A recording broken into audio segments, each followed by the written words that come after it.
গভীর রাতে ইসরায়েলি হামলায় কেঁপে ওঠে ইরানের রাজধানী তেহরান। দফায় দফায় বিস্ফোরণে ঘুম ভাঙে সাধারণ মানুষের। রাত ৩টার দিকে তেহরানের পারমাণবিক কর্মসূচি ও সামরিক স্থাপনায় এ অভিযান চালিয়েছে আইডিএফ। অভিযানে অংশ নেয় ২০০ যুদ্ধবিমান। অন্তত ১০টি স্থানে শতাধিক হামলা হয়। এতে পরমাণু বিজ্ঞানী, আইআরজিসির প্রধান হোসেন সালামি, সামরিক বাহিনীর প্রধান বাঘেরি সহ সাধারণ মানুষও প্রাণ হারিয়েছেন। আক্রান্ত হয় ইরানের অন্যতম পারমাণবিক কেন্দ্র নাতনাজ। পাল্টা ইসরায়েলে বিশেষ জরুরি অবস্থা জারি করেছে তেল আবিব। নিরাপত্তার স্বার্থে বন্ধ করে দেয়া হয়েছে আকাশপথ, বন্ধ শিক্ষা প্রতিষ্ঠান ও অফিস। হাসপাতালে নেওয়া হচ্ছে প্রস্তুতি।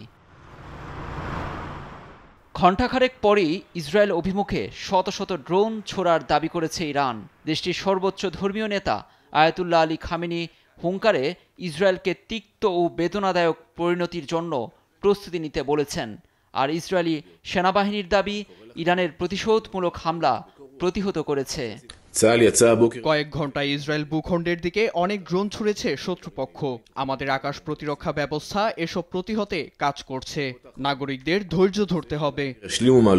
ইসরায়েলি প্রধানমন্ত্রী নেতানিয়াহু এক বার্তায় বলেছেন, ইরান পরমাণু অস্ত্রের মালিক হয়ে গেলে পুরো মধ্যপ্রাচ্যকে নরকে পরিণত করে তুলবে। ইসরায়েলের অস্তিত্ব টিকিয়ে রাখাই এখন প্রধান লক্ষ্য বলেও মনে করেন তিনি। আর মার্কিন প্রেসিডেন্ট ডোনাল্ড ট্রাম্প সতর্ক করে বলেছেন, মধ্যপ্রাচ্য বড় সংঘর্ষের ঝুঁকিতে। পাল্টাপাল্টি হামলায় জর্ডান তার আকাশসীমা বন্ধ করে দিয়েছে। ইরানে হামলাকে জঘন্য ঘটনা উল্লেখ করে নিন্দা জানিয়েছে সৌদি আরব ও ওমান। তেহরানের পাশে থাকার ঘোষণা দিয়েছে রাশিয়া ও চীন। এ পরিস্থিতি মেনে নেওয়া যায় না বলে উদ্বেগ জানিয়েছে অস্ট্রেলিয়া ও নিউজিল্যান্ড। নিন্দা জানিয়েছেন জাতিসংঘ মহাসচিব আন্তোনিও গুতেরেস। লুৎফর কবির, নিউজ ডেস্ক, দেশ টিভি।